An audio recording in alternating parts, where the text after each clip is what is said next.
हर गांव का दौरा किया है मैंने। 15 से ज्यादा गांव में कोई काम ही नहीं हुआ है। जहाँ पानी की टंकी लगी वहाँ पानी नहीं आ रहा, जहाँ बोरिंग हो रही वहाँ हैंडपंप नहीं है। क्या ये सब? रागिनी मैम, मैंने आपको पहले ही बताया था, ये अभिनव भदौरिया सिर्फ नाम के ठेके लेता है, काम वाम कुछ करता है नहीं वो। फिर भी पिछले ऑफिसर ने उसकी पेमेंट रिलीज करवा दी। नमस्कार मैडम। अभिनव भदौरिया, कम है। क्या मैडम, आपसे मिलने के लिए आधे घंटे से बैठा हुआ वेट कर रहा हूँ, कमाल है। वैसे जनता भी आपको दिए हुए प्रोजेक्ट्स का फायदा उठाने का वेट ही कर रही है, लेकिन देखो मैडम, मैं जानता हूँ इस प्रोजेक्ट की आप इंचार्ज लगी हुई हो, लेकिन कुर्सी का एटीट्यूड मुझको मत दिखाना। अच्छा, देखो मैडम, मैं तुमसे इधर उधर की बात नहीं करूँगा, सीधी सीधी बात करूँगा। एक काम करता हूँ, तुम्हारी मिठाई को और मीठी कर देते हैं, या तुम बताओ कितना चाहिए। खड़ा हो, खड़ा हो, निकल यहाँ से। ये लो, मैं तो अपने पैरों पर खड़ा हो गया, लेकिन तुम अपनी सोचो। और हाँ, मुझे गिराने की कोशिश मत करना, वरना जो मिल रहा है ना वो भी नहीं मिलेगा।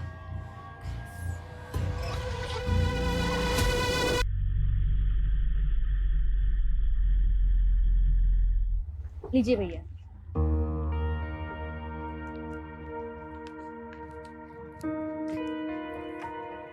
मम्मी शॉपिंग की है?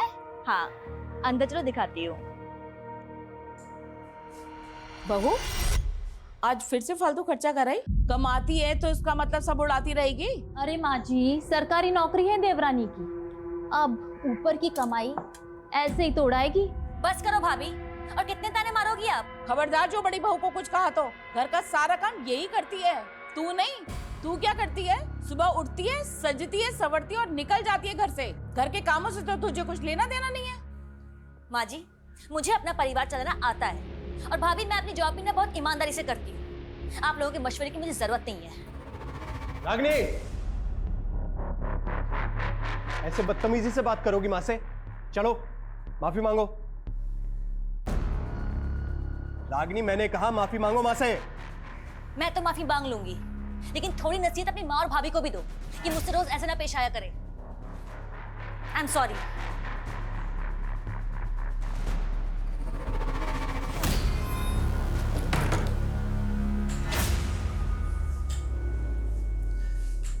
रागिनी, मैंने तुम्हें बोला है ना, इनकी बातें एक कान से सुन के दूसरे कान से निकाल दिया करो। मुझे आपकी तरह दिखावा करना नहीं आता है, मैं और नहीं रह सकती यहाँ पे। अच्छा, तो फिर बहस करोगी? आप अपनी मर्जी मुझ पर नहीं थोप सकते हैं। मेरे पेरेंट्स का घर है इंदौर में, खाली पड़ा है। आप चाहे तो मेरे और राहुल के साथ वहाँ शिफ्ट हो सकते हैं। अच्छा, ताकि लोग कहें अपना पुश्तैनी घर छोड़कर अपनी बीवी के घर में शिफ्ट हो गया। आपको अपनी ईगो प्यारी है तो मुझे भी अपनी सेल्फ रेस्पेक्ट की परवाह है। मुझसे बर्दाश्त नहीं होती रोज रोज की चिक चिक। मैं तो तुमसे तरीके से बात कर रहा हूँ, तुम तेवर दिखा रही हो। तेवर मैं दिखा रही हूँ, तेवर आप दिखा रहे हो। Mummy juice.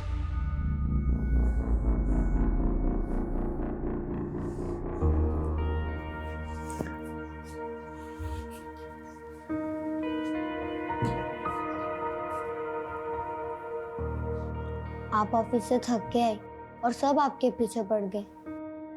मम्मी एक काम करो, आप ना मुझे चाय बनाना सिखा दो, तो कल से मैं आपको जूस के बजाय चाय बना कर दूंगा। तुझे इन सब चीजों की चिंता करने की जरूरत नहीं है, तो अपनी पढ़ाई पे ध्यान दे। हाँ मम्मी, आपका ध्यान भी तो मुझे ही रखना है ना।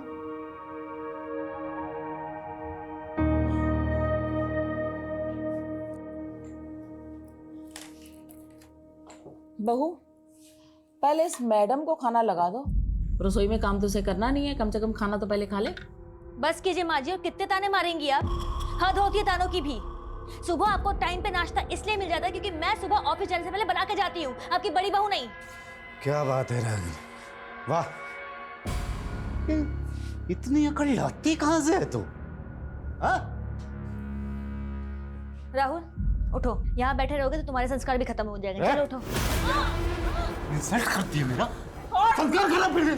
आज छोड़, नशे में शर्म लिया सब भूल गया क्या है? अपने भाई की बीवी का हाथ पकड़ेगा तू? और क्या गलत कह रही है वो? सही तो कह रही है कि तेरी इन हरकतों का मेरे पोते के ऊपर क्या असर पड़ेगा? यही तो हमने कमी रह गई माँ, मैंने और सुधा ने तुम्हें पोता नहीं दिया ना, और इसीलिए हमारे पूजनीय स्वर्गीय पिताजी ने भी सारा काम धंधा रंजीत को दे दिया है, मेरा छोटा भाई है। तुम राहुल को लेके अंदर जाओ, इनकी मति मारी गई। कोई नहीं जाएगा कहीं पे, आज सब इसके सामने फैसला होगा। अरे इसे भी तो पता चलना चाहिए कि तुमने इससे शादी पैसों के लिए की है। 4 पैसे कमा कर लाती है इसलिए बीवी बना कर रखा है, वरना तुझसे सब कमीना नीच इंसान इसे भी बेच खाए। क्या तुम अपनी औकात में रहो?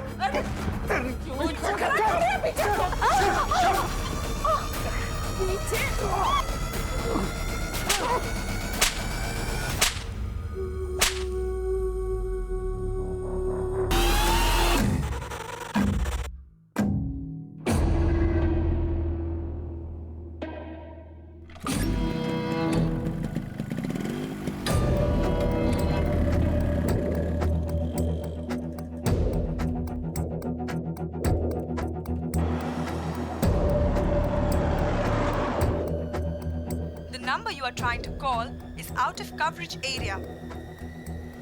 फोन बंद कर लिया उसने अपना। सर आखिर कौन होगा वो जो मर्डर करके आपको कॉल कर रहा है?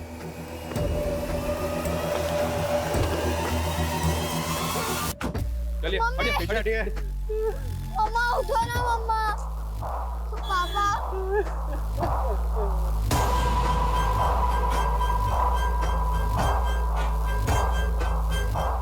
आसपास सर्च करो। मम्मा उठो ना।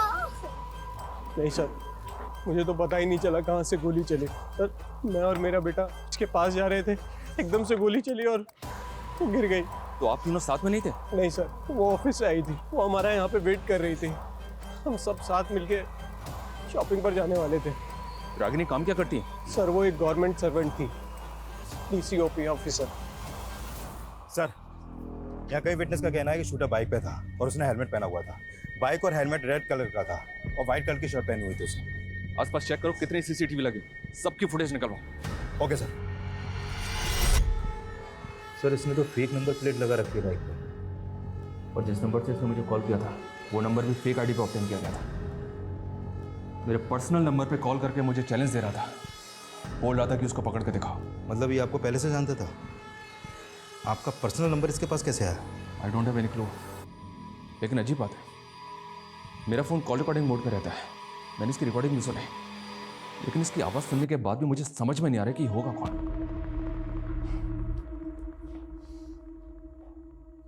खांसी भी काफ़ी इरिटेटिंग होती है। अगले 24 घंटों में उसकी खांसी भी बंद कर दूंगा। दूसरा गिफ्ट होगा आपको। कोल्ड ब्लडेड मर्डर, बहुत कामली बोल गया, मर्डर कर दिया। सर रागिनी एक गवर्नमेंट एम्प्लॉय थी, हमें रागिनी के प्रोफेशनल और पर्सनल दोनों एंगल को इन्वेस्टिगेट करना होगा सर। लेकिन इस किलर को भी ट्रेस करना मैं धमकी दे रहा था कि 24 घंटे के अंदर एक और तोहफा देगा मैं। सर इस किलर की बाइक जिस डायरेक्शन में गई है हम वहाँ के सारे CCTV स्कैन कर रहे हैं। इसने मुझे 2 बार कॉल किया।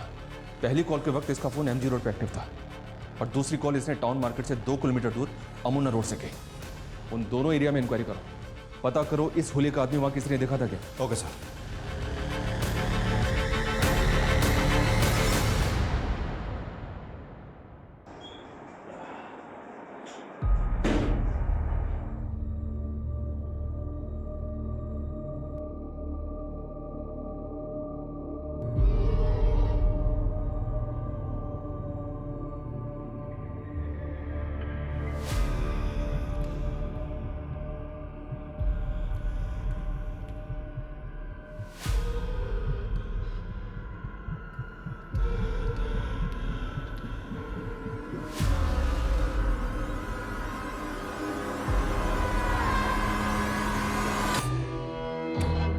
कौन था वो? एक लाचार औरत ने किसी का क्या बिगाड़ा था जो उसको मार दिया? सरकारी नौकर थी वो, कहीं किसी गलत लोगों से झगड़ा तो नहीं मोल ले लिया था? सुधा क्या फालतू की बात कर रहे हो तुम लोग? रंजीत हिम्मत से काम ले तो। हाँ आपको बहुत पड़ी है मेरी। रागिनी की भी यहाँ किसी को नहीं पड़ी थी, सब उसके दुश्मन। मेरे बच्चे से उसकी माँ छीन ली। रागिनी का मर्डर कल दिन में हुआ था, उस वक्त तो उन्हें ऑफिस में होना चाहिए था। सर यही बात तो मुझे भी अजीब लग रही है। वो कभी छुट्टी नहीं लेती थी, लेकिन अचानक से उनको एक फ़ोन आया और वो हाफ डे लेकर चली गई। हेलो रंजीत, मैं बिजी हूँ, बाद में बात करती हूँ। नो मैं हाफ डे नहीं ले सकती हूँ। तुम्हें क्या लगता है किसने मारा होगा उसे? किसी पे शक तुम्हें? गारंटी के साथ तो नहीं कह सकता, लेकिन कॉन्ट्रैक्टर अभिनव भदौरिया है ना, उस पर इंक्वायरी बिठाई थी मैम ने। सर वो आदमी जितना घपलेबाज है ना, उससे ज़्यादा टेढ़ा है। देख सुन मेरी बात, रागनी ने जो रिपोर्ट मेरे खिलाफ बनाई है उसको गायब करके जला दे। वो रिपोर्ट डीएम तक नहीं पहुंच चाहिए, समझा? हाँ, एक मिनट रुक, मेरा एक फोन आ रहा है, मैं बाद में बात करता हूँ। हेलो, अभिनव भदौरिया? हाँ बोल रहा हूँ। निशांत कौशल, देवास थाने आ जाओ, कुछ इंक्वायरी करनी है तुम्हारे साथ। कैसी इंक्वायरी? डीओसीपी रागिनी सोनकर के मर्डर के सिलसिले में। इंस्पेक्टर मैं इस समय रजोड़ा में हूँ, देवास आते आते शाम हो जाएगी। कोई बात नहीं, शाम को 7 बजे तक आ जाओ, वेट कर रहा हूँ तुम्हारा। ओके।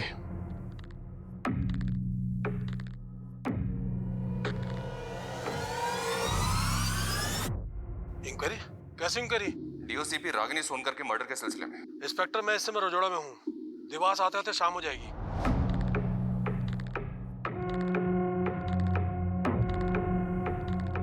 अरे सर अभी तो 1 घंटे पहले बताया था। इंस्पेक्टर मैं इस समय गिफ्ट देने वाला हूँ, लगता है आपको पता नहीं चला।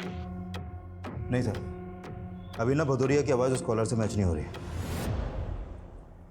हाँ लेकिन इसका स्ट्रॉन्ग मोटिव है रागिनी को मरवाने का, और ये भी तो हो सकता है कि वो कॉलर इसी के इशारे पे काम कर रहा हो। उस कॉलर के बारे में कोई लीड? सर देवास मार्केट के आगे के 2-3 सीसीटीवी में वो कैप्चर तो हुआ है, लेकिन फुटेज से कुछ खास पता नहीं चल पा रहा। और हम उन दोनों जगहों पर भी पूछताछ कर रहे हैं जहाँ से उसने आपको कॉल किया था, लेकिन वहाँ से भी अभी तक कोई क्लू नहीं मिला है सर। और सर हमने अपना खबरी नेटवर्क की सर, रागिनी की प्रिलिमिनरी पोस्टमार्टम और ballistic report sir. 9mm pistol से फायर किया गया था सर।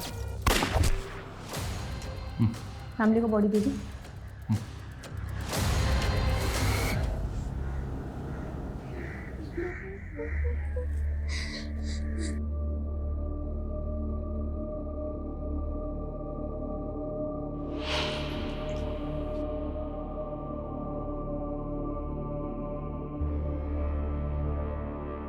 बेटा मैंने दवाई खा ली है।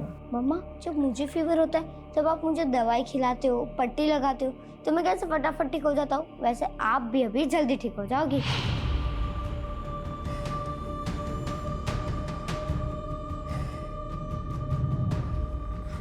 राहुल, पापा वो मम्मी को फीवर है ना, तो ये वेट पट्टी रखने से मम्मी जग जाएंगी। नहीं बेटा, वो हमेशा के लिए सो गई है, अब वो नहीं जगेंगी बेटा।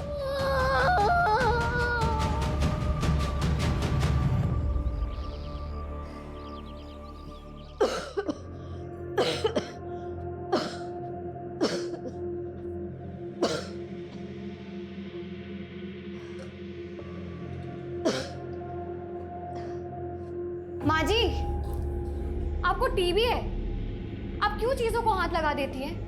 हमें भी फैल गया तो? सुनिए अपनी बीवी की बात। तो अगर नहीं चाहती कि मैं घर के किसी चीज को हाथ लगाऊं, तो मेरे कमरे में पानी का मटका क्यों नहीं रख देती?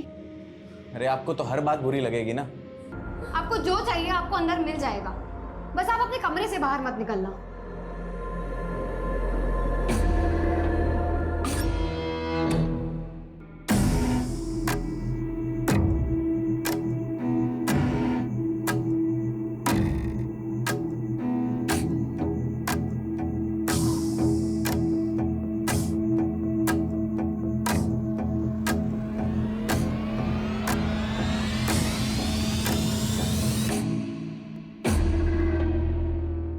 आपके बारे में पता कर लूँगा।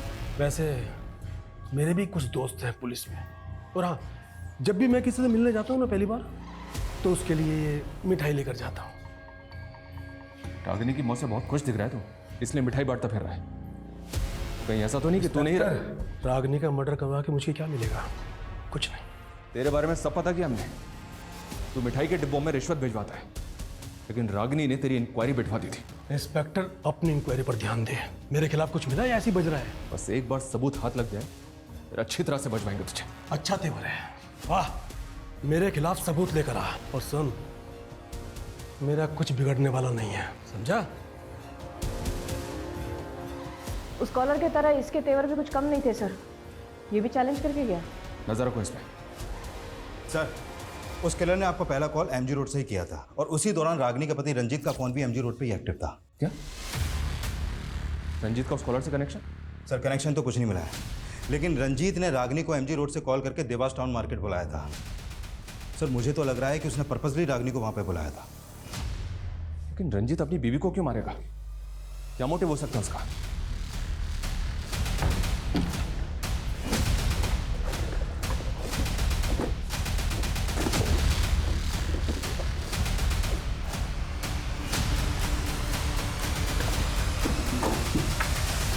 रागनी, जब से तुम्हारे माँ बाप गुजरे हैं तब से तुम्हारा घर बंद ही तो पड़ा है। फालतू में किसी ने कब्जा वब्जा कर लिया तो पछताओगी। अरे अच्छा खासा बाहर मिला है, बेच बाच के खत्म करो ना। मैंने कितनी बार कहा है आपको कि मुझे वो घर नहीं बेचना है। मेरे पेरेंट्स की आखिरी निशानी है वो, और आप क्यों उस घर को बिकवाने पे तुले हुए हो? हाँ, जब देखो तब घर बेचना है, घर बेचना है, घर बेचना है। आज के बाद इस टॉपिक पे कोई बात नहीं होगी। पता नहीं क्या चल रहा है आपके मन में। जो मन में चल रहा था ना वो बता दिया। फालतू बोल के पारा मत चढ़ाओ मेरा। एक तो तुम जैसी लड़की से शादी की, जॉब करने दिया, ऊपर मेरे ही सर पे चढ़ोगी। माँ बिल्कुल ठीक बोलती है, तुम्हें ना जरूरत से ज्यादा छूट दे दी मैंने। क्या पुलिस स्टेशन? नहीं सर, रंजीत की आवाज भी मैच नहीं कर रही उस कॉलर की आवाज से। सर, रंजीत आ गया। सर, मैंने वहाँ रागनी को हाफ डे लेकर मार्केट में मिलने के लिए बुलाया, तो आप कुछ भी बोलेंगे? सर, वहाँ हम राहुल के बर्थडे पार्टी की शॉपिंग के लिए मिलने वाले थे। जिस दौरान तूने रागिनी को एमजी रोड से फोन किया था, उसी दौरान इस आदमी का फोन भी एमजी रोड पे एक्टिव था। इस आदमी का एमजी रोड पे तू मिला था इस आदमी से? नहीं सर, मैं क्यों मिलूंगा? मैं तो इसे जानता तक नहीं। देख रंजीत, तू जितना ज्यादा हमें घुमाएगा ना, उतनी ज्यादा तकलीफ होगी तुझे बाद में। सर, आपको क्या लगता है मेरी बीवी को मैंने ही मरवाया है? तो कौन होगा ये आदमी जो बाइक पे बैठा हुआ है? क्या एमजी रोड पे तुमने किसी ऐसे आदमी को देखा था जो इस बाइक पे बैठा हुआ था? या ऐसे किसी आदमी को जानते हो जिसके पास ये बाइक है? इस बाइक से, इस आदमी की कद काठी से कुछ भी याद आ रहा है तुम्हें तो बताओ। मैं सर, मैं नहीं जानता इस आदमी को सर।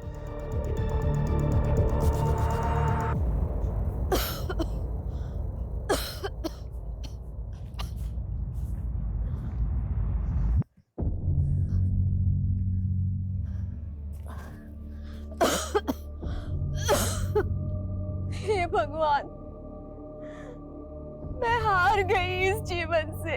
खुशी मेरे नसीब में नहीं तो कम से कम मुझे मौत ही दे दे।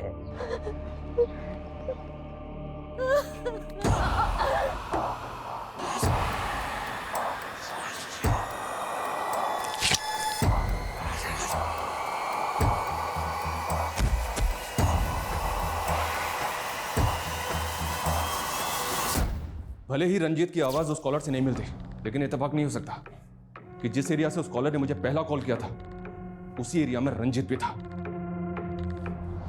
ये रंजीत घुमा रहा है मैं। सर, अगर रंजीत के मोटिव पे जाए तो उसकी पत्नी रागनी एक रिच फैमिली से बिलोंग करती थी।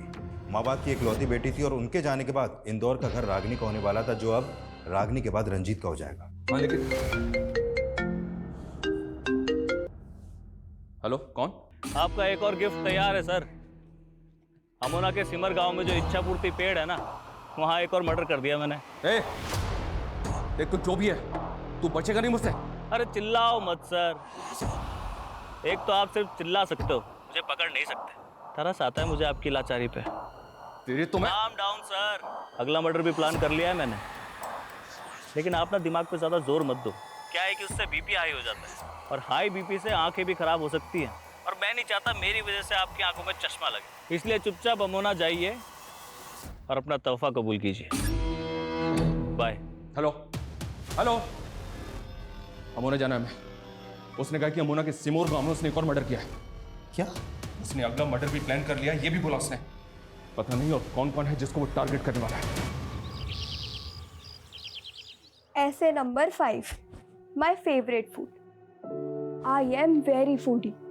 I love to eat. My mother cooks very dishes for me. But my favorite is chole bhature. अरे छोले भटूरे तो हिंदी में होता है, अंग्रेजी में हिंदी क्यों घुसा रही है? माँ, छोले भटूरे को अंग्रेजी में भी छोले भटूरे ही बोलते हैं। अच्छा।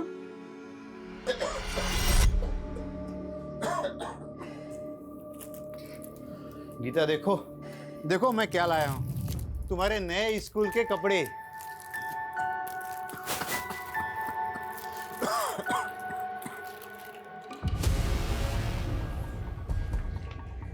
उसने पहला मर्डर किया एक बिजी मार्केट में और दूसरा मर्डर किया इस सुनसान जगह पे।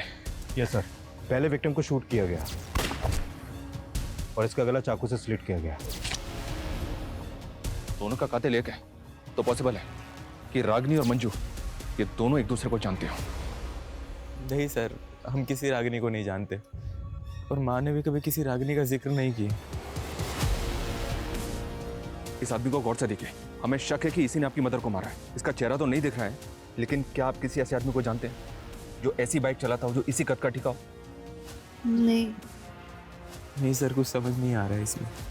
किसी पे शक, कोई दुश्मनी वगैरह कुछ भी? सर माँ की किसी से क्यों ही दुश्मनी होगी, वो तो एक बीमार औरत थी। इसीलिए हम उन्हें कहीं जाने भी नहीं देते थे। बस कभी कभी अपना मन बहलाने के लिए और माथा टेकने के लिए वो यहाँ आ जाती थी। ये अचानक क्या हो गया मोहन भाई साहब को? डॉक्टर बोल रहे हैं सीमेंट फैक्ट्री में काम करने की वजह से उन्हें बहुत बड़ी बीमारी हो गई। इलाज के लिए 5 लाख रुपए मांग रहे हैं अस्पताल वाले। तो सीमेंट की फैक्ट्री के मालिक से बोलो कि वो कोई मदद करे। बोला था, उसने तो 30,000 रुपए हाथ में पकड़ा दिए। अब तो कुछ सुनने को तैयार ही नहीं है। अब तुम ही मदद करो ना मेरी। अभी मेरी कहाँ औकात है लाखों तक की। अब मैं यहाँ वहाँ से जुगाड़ करके 20-25 हजार की मदद कर सकता हूँ। सर, अब इस बार उसने वो कॉल अमोना के समोर गांव से ही किया था। देवास से अमोना तकरीबन 7 किलोमीटर ही दूर है, मतलब वो आसपास के ही किसी एरिया का होगा। हो सकता है, और हो सकता है कि इस बार भी वो फेक नंबर प्लेट वाली बाइक या फिर कोई दूसरा व्हीकल आया। सर, हम अमोना से देवास के बीच में जितने भी सिग्नल्स हैं वहाँ के सारे सीसीटीवी चेक कर रहे हैं। हाँ, लेकिन हमें ये कैसे समझ में आएगा कि उस किलर का अगला टारगेट कौन होगा, कौन से एरिया का होगा? उसने दोनों दफा औरतों को ही टारगेट किया है, एक तरफ रागिनी और दूसरी तरफ टीवी की पेशेंट, वो बुजुर्ग औरत। वो ऐसे ही लोगों को क्यों मार रहा है? क्या मोटिव है उसका? और सर, इधर मंजू और रागिनी का भी कोई कनेक्शन नहीं मिला अभी तक। रागिनी की फैमिली ने भी मंजू को आइडेंटिफाई नहीं किया। सर, कहीं ये कोई सीरियल किलर? नहीं विकास, ये सीरियल किलर तो बिल्कुल भी नहीं है। ये फोन करके मुझे चैलेंज दे रहा है। कोई तो मोटिव है इसका। सर, अभिनव भदौरिया का मंजू से कोई कनेक्शन नहीं निकला सर। ये कॉल डेटा रिकॉर्ड से किया, अभिनव की है। एक नंबर बार बार रिफ्लेक्ट कर रहा है सर। रागिनी के जेठ अर्जुन का नंबर है। काफी सारी बातें होती हैं इनके बीच।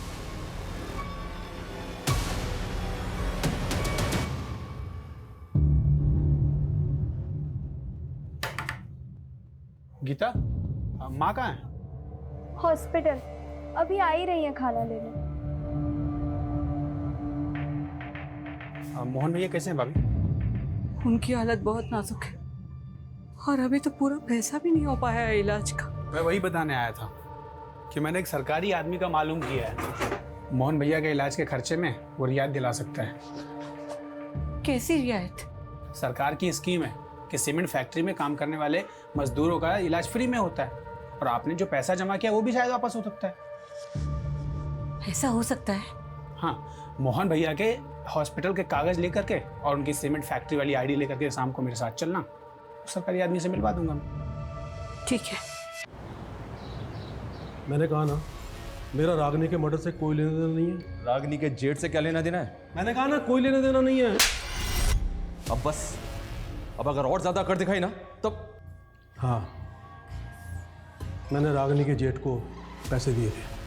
अनुभव भदौरिया ने मुझे लालच दी कि अगर वो रागिनी से उसका काम करवा दूंगा मैं, तो उसके बदले में मुझे ढेर सारे पैसे देगा। ऑटो ऑटो, एक गणेश नगर पे जा। रागिनी, भैया आप यहाँ? देखो, मैं जो बात करने वाला हूँ वो हम घर में नहीं कर सकते थे। कैसी बात है? अभिनव भदौरिया मोटा पैसा दे रहा है, उसके काम में अड़चन मत डालो। आप होते कौन है मुझसे ये बात करने वाले? हाँ, अगर आप मेरे जेठ ना होते ना तो आपको अंदर करवा देती मैं। फिर रागिनी नहीं मानी तो तूने और अभिनव ने मिलकर उसको? नहीं सर, ऐसा कुछ भी नहीं है, मैं सही कह रहा हूँ, मैंने उसे नहीं मारा। बहुत गंदी चाल खेल रहे हो तुम रंजीत। एक तरफ रागिनी गई और दूसरी तरफ मेरे पति को अंदर कर दिया। क्या तुम सबकी जमीन जायदाद अकेले ही हड़पना चाहते हो? माफ करो भाभी। माँ जी, आप क्यों चुप बैठी है? आप भी जानती है इसी ने मारा है रागिनी को। तेरा दिमाग खराब हो गया क्या? चुप कर।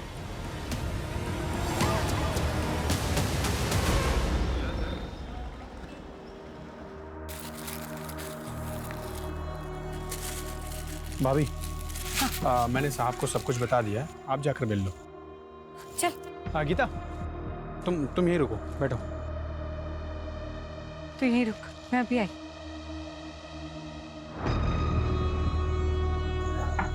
जी जी, नमस्कार।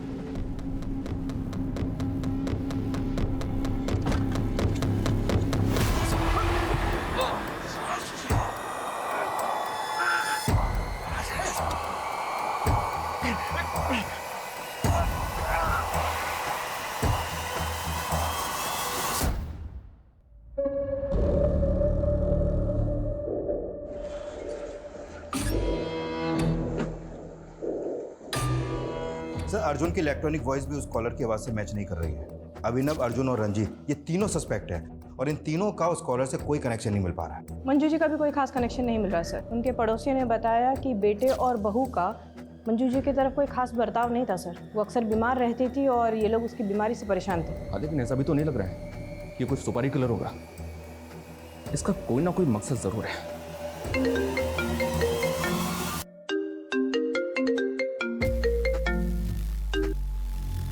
हेलो सर, कमलापुर के पंचायत भवन के पास एक तोहफा छोड़ा है आपके लिए। ए, देख मेरी बात सुन। कुछ रह गया है आपके पास दिखाने को? पकड़ तो पाई नहीं मुझे। चलिए एक काम करते हैं, मैं ही आ जाता हूँ देवास वापस। वहां एक गलती सुधारनी है मुझे। गलती? हाँ, पकड़ सको तो पकड़ लो। हेलो मैं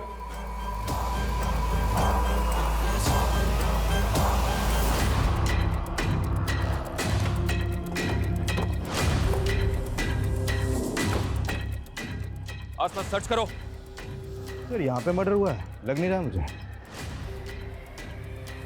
विकास, पंचायत भवन में बात करो, पता करो क्या उन्होंने किसी ऐसे लड़कों को देखा है जिसका हुलिया उस कॉलर के हुलिये से मैच करता है। सर, गो फास्ट।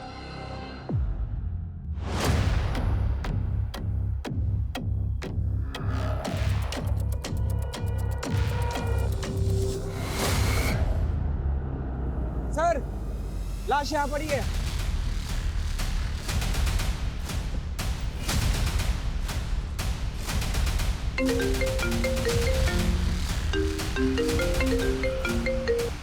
हाँ बोलो। सर, इस बार उसका फोन देवास के एसएम रोड पर एक्टिव था सर। वो बोल रहा था कि देवास वापस आ रहे हैं, जबकि ऑलरेडी देवास में था। और एक बात सर, ये रंजीत भी गायब है सर। इसका फोन भी बंद आ रहा है। मुझे शुरू से ही लग रहा है उस कॉलर का रंजीत से कोई कनेक्शन है।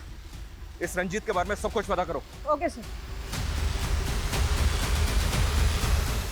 सर, विक्टिम का नाम कन्हैया सिंह है, कमलापुर का सरपंच था ये।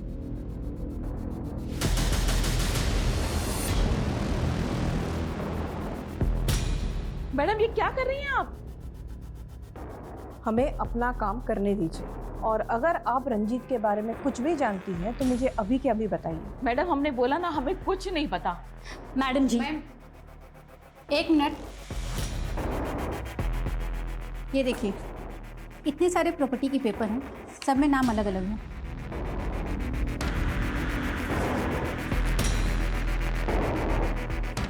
ये रंजीत ज्वेलर है ना? जी। तो इतने सारे लोगों के प्रॉपर्टी के पेपर्स इसके कमरे में क्या कर रहा है? मैडम, हमारा ये पुश्तैनी काम है। लोगों के गहने और उनकी प्रॉपर्टी गिरवी रख के हम उन्हें ब्याज में पैसा देते हैं। ये रागिनी के पेरेंट्स के प्रॉपर्टी के पेपर्स, रंजीत के पास ये भी गिरवी पड़े थे? नहीं, ऐसा कुछ नहीं है। सब झूठ बोल रही है माँ जी रंजीत के बारे में। उसी ने मरवाया है रागिनी को और मेरे पति को फंसा दिया। मैडम जी, आप रंजीत के बेटे राहुल से पूछो, वो आपको बताएगा कि कैसे रंजीत प्रॉपर्टी के लिए रागिनी से झगड़ता था। सर, कन्हैया की फैमिली में तो कोई नहीं है और बाकी पांचों को भी कोई आइडिया नहीं है कि कन्हैया मंजू और रागिनी को जानता था कि नहीं। हेलो, कौन? सर, मैंने देवास के एसएम रोड पे अपना काम खत्म कर लिया है। आप आए नहीं पकड़ने? रागिनी, मंजू, कन्हैया, इनको क्यों मारा तूने? ये सब के सब एक ही माला से बंधे हुए हैं और इस माला का आखिरी फूल भी जल्दी मुरझा जाएगा। हेलो हेलो सर, देवास के एसएम रोड पर रंजीत की लाश मिली है।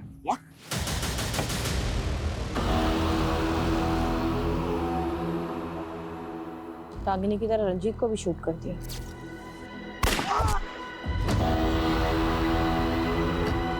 सर, अगर किलर को रंजीत को भी मारना था तो वो उसे रागिनी के साथ भी मार सकता था। तो कुछ समझ में नहीं आ रहा कि वो कौन सा गेम खेल रहा है। उसने बोला था दोबारा देवास आ रहा है गलती सुधारने, और रंजीत का मर्डर। इसका क्या मतलब कि वो पहले ही रंजीत को मारना चाहता था लेकिन गलती से गोली रागिनी को लग गई? इसने हर हत्या के बाद मुझे कॉल करके कुछ ना कुछ ऐसा बोला है जो इसके अगले टारगेट से कनेक्टेड था। एक मिनट,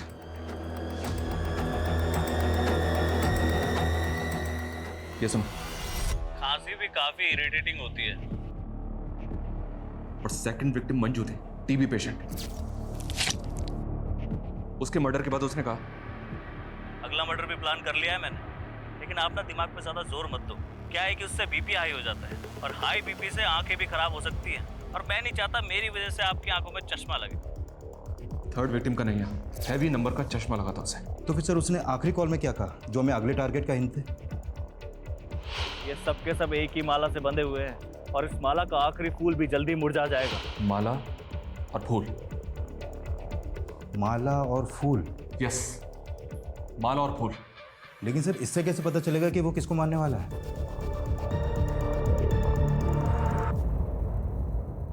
माँ, हाँ, मैंने भगवान से प्रे किया है, पापा जल्दी ठीक हो जाएंगे। हाँ। हेलो, हाँ डॉक्टर साहब, मैं खाना लेके आ ही रही हूँ अस्पताल। क्या? अरे क्या हुआ माँ? पापा ठीक है ना?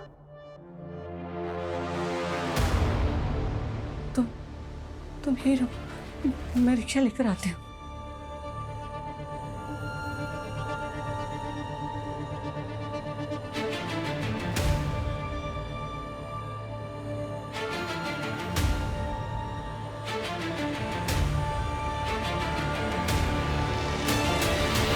सर किलर ने अभी तक हमें 5 बार कॉल किया और हर बार अलग अलग फेक आईडी का सिम यूज़ किया, लेकिन सर उसने जहाँ से भी कॉल किया वहाँ पे कोई सीसीटीवी है ही नहीं, कोई क्लू नहीं मिल रहा उसको लोकेट करने के लिए। सर हमें तो ये भी नहीं मालूम कि वो अगला कॉल कहाँ से और किस नंबर से करेगा। देवास से अमोना, अमोना से कमलापुर और वापस देवास। वो इसी त्रिकोण में घूम रहा है। उसका अगला टारगेट भी इसी त्रिकोण के सराउंडिंग में होगा। इस त्रिकोण में पेट्रोलिंग बहुत टाइट होनी चाहिए विकास। और हाँ, मेरा फोन भी सर्विलेंस पे डालो। वो जैसे ही मुझे कॉल करेगा, कंट्रोल रूम उसकी लोकेशन को ट्रेस करके पेट्रोलिंग टीम को अलर्ट भेजेगी तुरंत।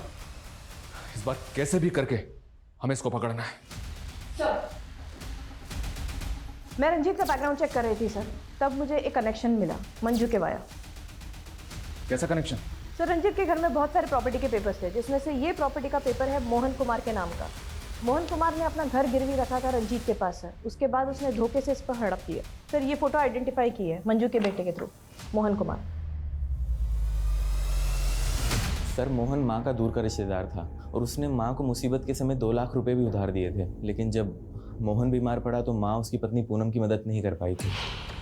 पूनम, मैं बहुत शर्मिंदा हूँ, अभी मेरे पास सिर्फ 10,000 रुपये ही है, इससे ज़्यादा मैं कुछ नहीं कर सकती। फिर मालूम चला कि मोहन की डेथ हो गई है और उनका घर जो साहूकार के पास गिरवी था वो साहूकार ने हड़प लिया और उसकी पत्नी और उसकी बेटी को घर से निकाल दिया। दोनों बेघर हो गए थे सर। तो मोहन की बीवी और बेटी आजकल कहाँ है? सर सुनने में आया था कि पूनम ने अपनी बेटी को किसी अनाथ आश्रम में डाल दिया था और उसके बाद वो वहाँ से कहीं चली गई थी। पता नहीं कहाँ होगी बेचारी।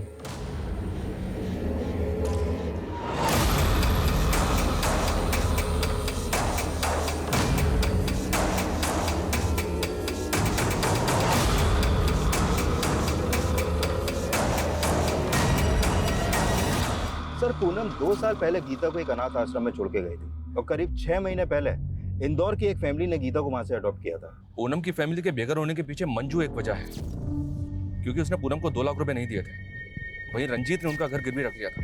लेकिन कन्हैया का इस फैमिली से क्या कनेक्शन होगा? सर कन्हैया का तो कोई कनेक्शन नहीं मिला, लेकिन हाँ किलर का पूनम की फैमिली से कोई ना कोई कनेक्शन जरूर हो सकता है।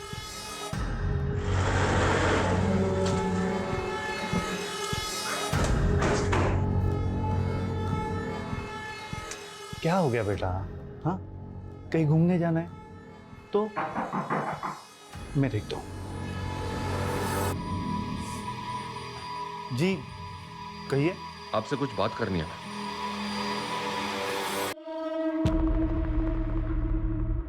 सर, गीता हमारे साथ पिछले 6 महीने से रह रही है, लेकिन अभी तक अपनी माँ को नहीं भूल पाई है। गीता बेटा, तुम्हारी माँ ने तुम्हें अनाथ आश्रम में छोड़ा था, क्या तुम्हें याद है उन्होंने जाने से पहले तुमसे क्या कहा था? कहाँ गई थी? सर, जब से वो आदमी यहाँ आके गया है ना, तब से ही कुछ ज्यादा ही सदमे में रहने लग गई है। कौन आदमी? गीता, एक्सक्यूज मी, कौन हो तुम? क्या एक मिनट। क्या 1 मिनट? अरे, किसी के घर में। गीता बेटा, क्या तुम किसी ऐसे आदमी को जानती हो जो माला और फूल से कनेक्टेड है? माला वाले अंकल मेरे पापा के दोस्त हैं। कौन माला वाले अंकल?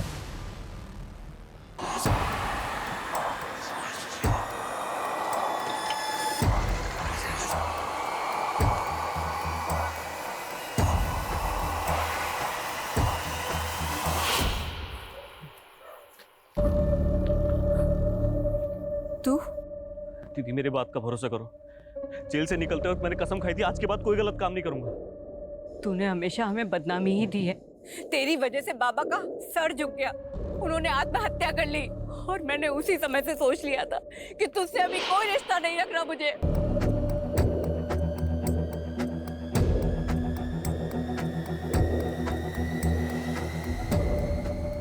शरद! पुष्कर, रुक जा, शूट मत करना वरना मैं तुझे शूट कर दूंगा। हिलना मत। पुष्कर रोक! आप लोग दूर रहिए सर, आप लोग को कुछ नहीं पता। पुष्कर, हमें सब पता है। देख मेरी बात सुन, मैं जानता हूं तू ये सब क्यों कर रहा है। तेरी बहन के साथ जो कुछ भी हुआ है तू उसका बदला ले रहा है। देख मैं ये भी जानता हूं तेरे बारे में, एक टाइम ऐसा था तू भी इस जुर्म की दुनिया से बाहर आना चाहता था। पुष्कर, ये गन मुझे दे दे। पुष्कर, मैं कहता हूं रुक जा। पुष्कर,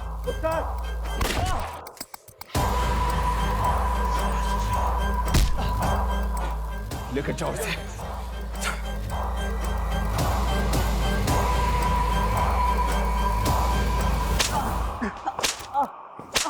विकास,